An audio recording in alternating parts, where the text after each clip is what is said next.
হাদিস আলা হযরত বলছেন এই জন্য বেটি ছেলেদেরকে নিয়ে দরগাতে যাওয়া যাবে না।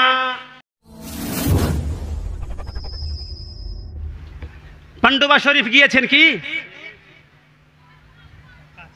সাদুল্লাহপুর গিয়েছেন? সাদুল্লাহপুর গিয়েছেন? নিজের স্ত্রীকে নিয়ে গিয়েছেন কি? নিজের বউকে নিয়ে গিয়েছেন? পিরানে পীরে নিজের বহু বেটিকে নিয়ে গিয়েছেন? তো জোরে বলেন গেছি। বাহ, দারুন। আর বসেছেন কোথায়? আলা হযরত কনফারেন্সে, তাই না? আপনি তো জিজ্ঞাসাই করলেন না, আপনি বলছেন গিয়েছি। খুব গর্বের সহিত আজকে মনে রাখবেন, দরগাতে আপনি যান, কোনো আপত্তি নাই।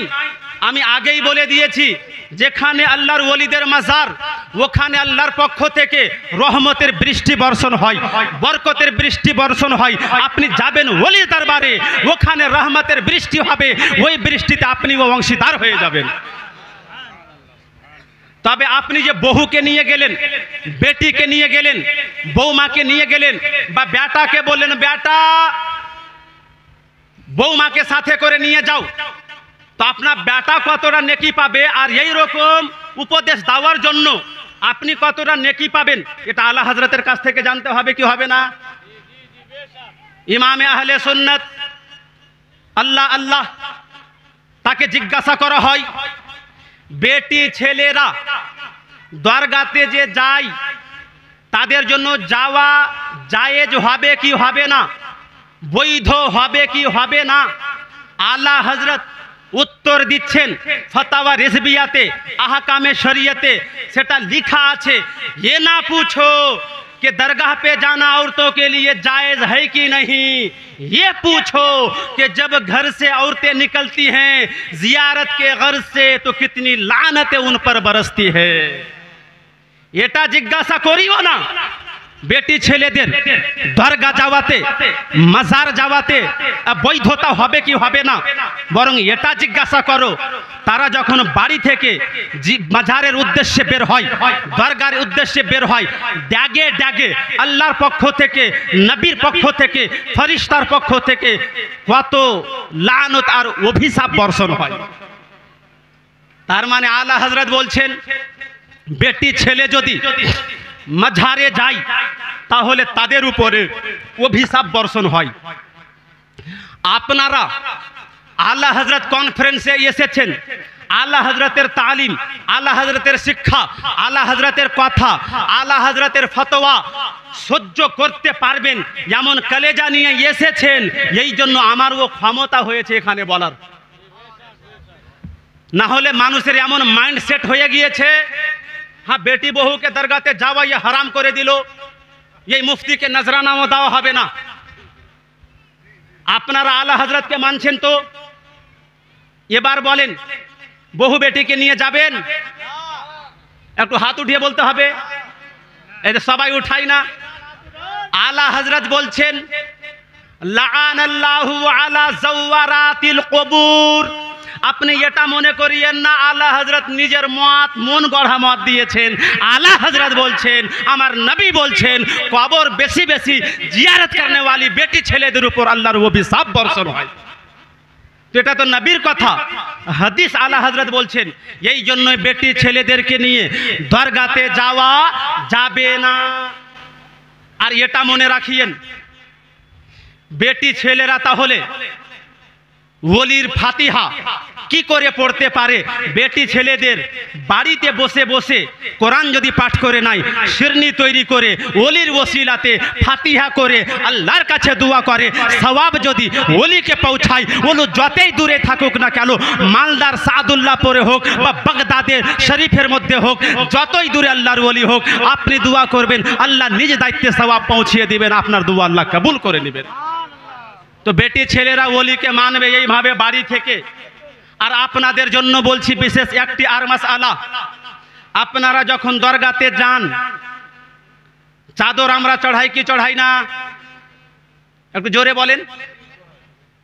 এক একটা চাদর চড়ানোতে কয়টা করে নেকি আছে এই হাদিসটা কার কার জানা আছে একটু হাত উঠিয়ে বলতে হবে। যেমন কোরআন শরীফ পড়লে গেলে নবী আমার বলছেন মান ক্বারা হারফাম মিন কিতাবিল্লাহি তাআলা ফালাহু হাসানা, কোরআনের একটা অক্ষর যে পড়বে তাকে আল্লাহ 10টা নেকি দান করবে। কিন্তু মাঝারে একটা চাদর চড়ালে কয়টা নেকি আল্লাহ দান করবেন এই হাদিসটা জানা আছে কারো? জি, আলা হযরতকে জিজ্ঞাসা করব, আপনারাও বলেন। আলা হযরত আজিমুল বারাকাত যার কনফারেন্সে আপনি বসেছেন, যার উরুস আপনি পালন করছেন, হাত উঠিয়ে আপনারা সাক্ষী দিয়েছেন, আপনারা ওয়াদা করেছেন আলা হযরতের শিক্ষায় আমরা শিক্ষিত হব, আলা হযরতের তালিম আমরা জান প্রাণ দিয়ে মানব। ওই আলা হযরত বলছেন আহকামে শরীয়তের মধ্যে তিনি ফতোয়া প্রদান করছেন, ফতোয়া রিজবিয়ার মধ্যে মাজার पर अगर एक चादर है सही सलामत, जब तक फट ना जाए, बोसीदा ना हो जाए, तब्दील करने की नौबत ना आ जाए, तब तक बावजूद उस पर चादर चढ़ाना ये फजूल खर्ची है।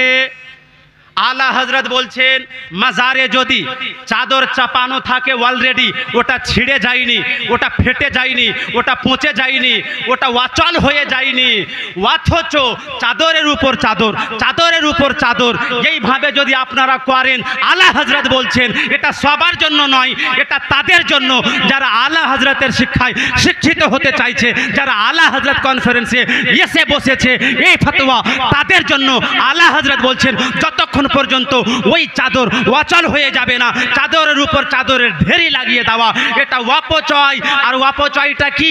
আল্লাহর কোরআন বলে ইন্নাল মুবাজ্জিরিনা কানু ইখওয়ানু শায়াতিন, যারা অপচয়কারী হয় তারা শয়তানের ভাই হয়।